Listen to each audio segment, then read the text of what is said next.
Assalamu alaikum. I would like to invite all of you to my online class. This is Muhammad Hujjatul Haq, your assistant teacher in English, Shonanga High School. My dear students, before going to my class, first of all, I want to thank our honorable head teacher, Mr. Gajuddin sir, for his continuous help to us. My dear students, how are you? Hope that all of you are fine by the grace of Almighty. I am also fine by His grace, though it is a very difficult situation for you. It is a COVID-19 situation, but I always advise you to follow our online classes because to do a better result, you have to continue study, my dear students. Okay? Today I am taking a class for the students of class 6. Earlier I have discussed about the half part of punctuation and capitalization. Today I will discuss the remaining part of punctuation and capitalizations. Today I will discuss about some other punctuations which I do not have discussed earlier. Okay, my dear students, now I am going to my topic.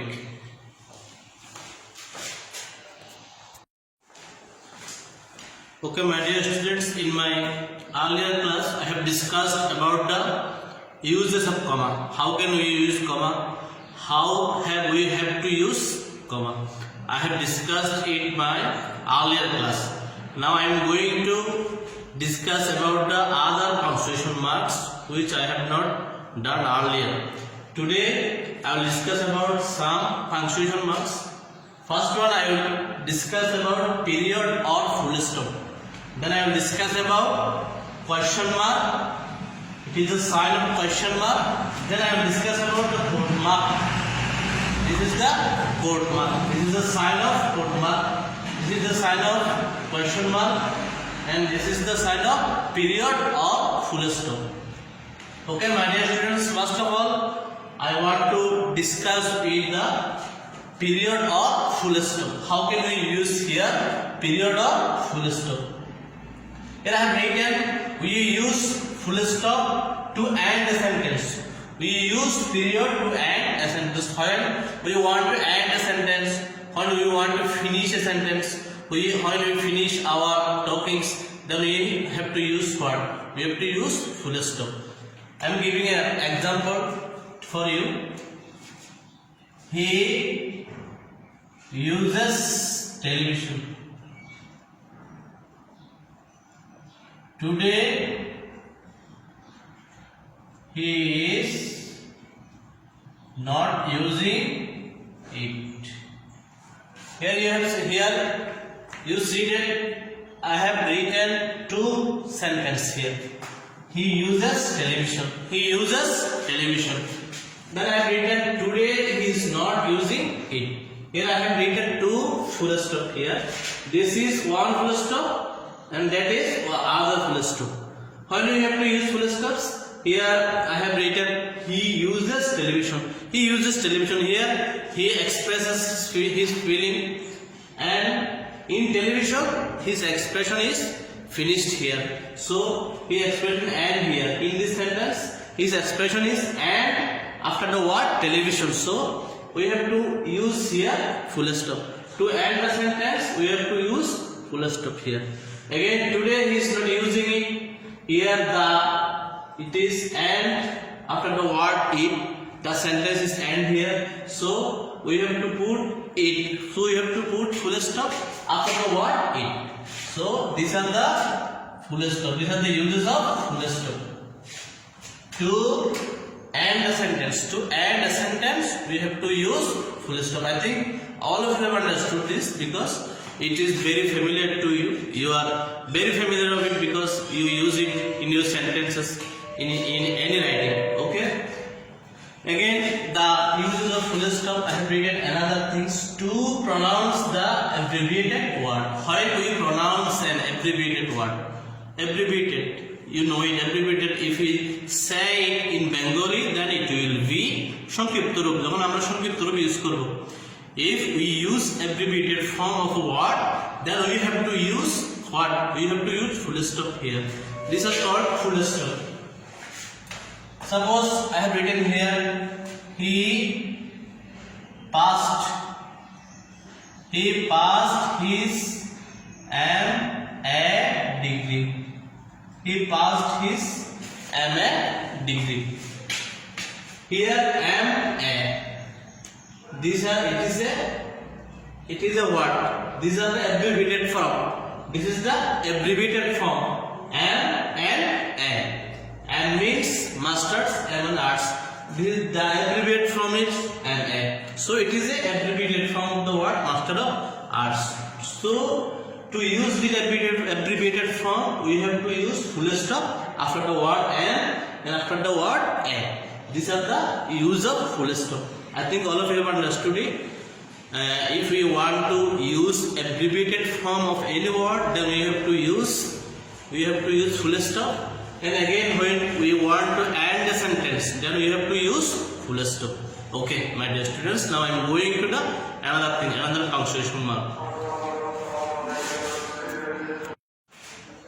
My dear students, now I am going to the another punctuation mark. This is question mark. How we have to use and where we have to use question mark. Question mark, why we have to use it? When we want to sentence when we want to finish a sentence, which is the question, when we ask a question, then we have to put question mark after the end of this question, after the end of this sentence. When we ask something to someone or something, then we have to use what? Then we have to use question mark after the end of the sentence. I think all of you have always have the idea about it, when we have to use punctuation mark, this question mark. Okay, here I have written here to end the sentence which is a question. To end a sentence which is a question, you have to use the question mark. I think all of you have understood. All of you know the sign of this question mark. This is the sign of question mark. How you have to use it? We have to use after the end of a sentence which is a question. And where are you going? Where are you going? Though it is the end of the sentence, but it is a question.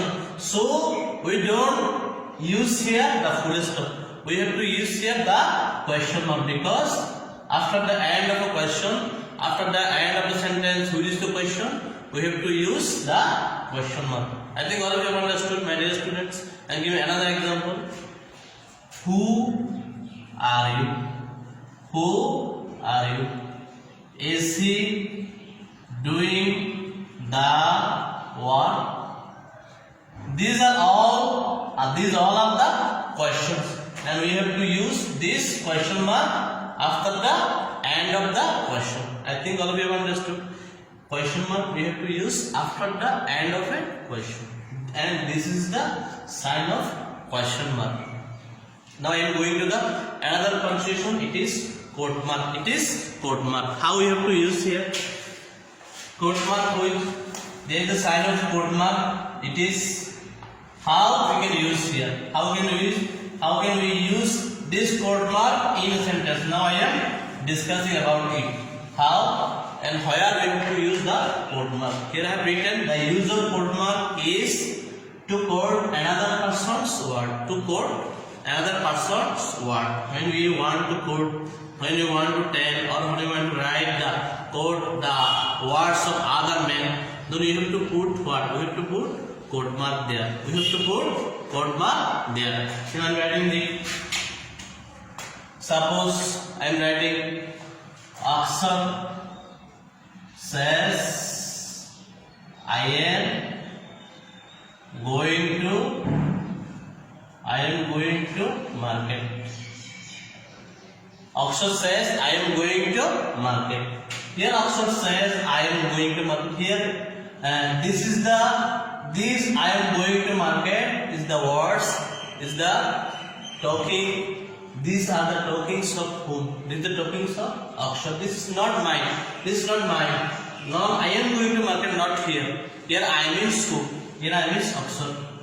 Here I means what Aksar. I am thus repeating his words, which he says. I am thus repeating his talkings. So we have to use quote mark here. When we quote another person's word, then we have to use quote mark. If you don't use this then it will be a misconception. It will not the rule. We have to use a quote mark when we use another person's word. I think all of you have understood, my dear students. When we want to end a sentence, then we have to put full stop, or when we want to pronounce the abbreviated word, we have to word full stop. And when we want to end a sentence which is a question, then we have to put what? We have to put question mark. And again, when we want to quote another person's word, then we have to put quote mark there. Okay, I think all of you have got the idea about this three punctuation mark. And then now I am going to the another punctuation mark. Okay, my dear students, now I am going to the other punctuation words. Now I discuss about the punctuation word colon. This is colon. This is the sign of colon. Next, I will discuss about the semicolon, and then at the end of my class, I will discuss about apostrophe. When and where we have to use apostrophe. Now I am discussing about these three punctuation. First of all, it is colon. When we have to use colon to introduce one or more related ideas. When we want to introduce one or more related ideas, then we have to use colon there. When we want to introduce some or more related ideas, and then we have to use colon there. I am giving example here. Suppose I have written a sentence. The newspaper contains 4 sections. The newspaper contains 4 sections. Now I am introducing the elements. Now I am introducing the ideas. The newspaper contains which 4 sections? News, entertainment, sports, and education. These are the 4 things which I am introducing here. The newspaper contains 4 sections. Here I am introducing from here. So you have to use colon here. After the word the news, entertainment, sport, these are the similar ideas. So you have to put here comma. I have discussed it earlier to you. If you want to, here I have written, if you want to introduce one or more related ideas, then you have to put colon there. I think all of you have understood it. The newspaper contains 4 sections. Which 4 sections? Now I am introducing here. Which 4 sections newspaper contains? These are news, entertainment, sports, and education. So when we want to introduce some related ideas, before introducing the related ideas, we have to use colon there. Okay, my dear students. Then now I am going to another punctuation mark. It is semicolon. These are the similar things. Most of the things are similar here. Colon, semicolon. These are signs is also same. Here you have to see. If you see the sign of colon, then you see two dot here. And if you see the sign of semicolon, then you see 1 dot and next comma. This is the sign of semicolon, and this is the sign of colon. This is the sign of colon. This is the sign of semicolon. Where we have to use semicolon to separate the items in a series. To separate the items in a series. Okay, I'm writing the explanation, or I'm writing example. If you see my example, then you can easily understand where we have to use semicolon. Suppose I am writing about a sentence. The groups are. We have to use, when we introduce this idea, we have to use colon. But when we want to separate the items, first of all, Tanmoy, the buyer, then we have to put semicolon. Ashik,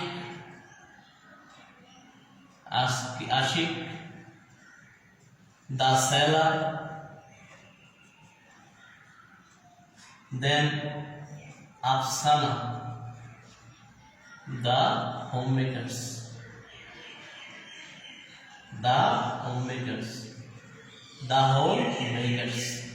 Here are written ascendants. The groups are here. I am introducing the related ideas, so you have to put here colon. But when I have written here the ideas, Tanma the buyers, it's a group. It's a buyers group. Ashik the sellers group, and Afsana the homemakers. These are the Afsana's group. So these three groups. When I want to separate these things, when I want to separate these groups from the series, then we have to use here. We have to use here semicolon. We have to use here semicolon. When we introduce some related ideas, then we have to use colon. And when we want to separate the items from a series, these are the series of groups. These three groups. When we want to separate this, we have to put semicolon. We have to put semicolon. I think all of you have understood it. When we want to introduce our ideas, then we have to put colon. And then when we want to separate the series or items from a series, then we have to put what? Semicolon. Now we need apostrophe. When we have to use apostrophe. Apostrophe, you are very much familiar of this punctuation mark. Apostrophe has a great use. Why we have to use apostrophe? To form possessive of nouns. When we want to form a possessive. Suppose I am giving example. The boy's name is Sohan. The boy's name is Sohan. It is the possessive of the word boy. Boy. Here I have used here the possessive from. Here boys. I have written here the apostrophe. It is a sign of apostrophe. Apostrophe. The boy's name is Sohan. So when we want to use here a noun, a possessive of a noun, then we have to use what? Apostrophe. Rohit, the school's name is something. Here the name of school. And we can write the school's name. School's name. It is the what? It is the possessive of the word. It is the possessive of a noun. School. This is the noun, and when you put apostrophe s, then it is the possessive of noun. So when we use possessive of any noun, then we have to put here what? We have to put here apostrophe. Again, I have written another use to show the omission of letter. To show the omission of letter. When you show the omission of letter, suppose I have written I will do it. Here I will. It is full sentence is I will do it. Full sentence is what? I will do it. But I have here I have omitted the word W and I. So to show the omission of letters, we have to put I apostrophe LL do it. I will do it. I am given another example. I have given some notes. I have given some notes. Here have. We have omitted the word H and N. So to express, to show this omission, we have to use this apostrophe. I think all of you have understood this punctuation marks. If you follow my class, I think you can easily understand this punctuation mark. Okay, my dear students, this is for today. Thank you.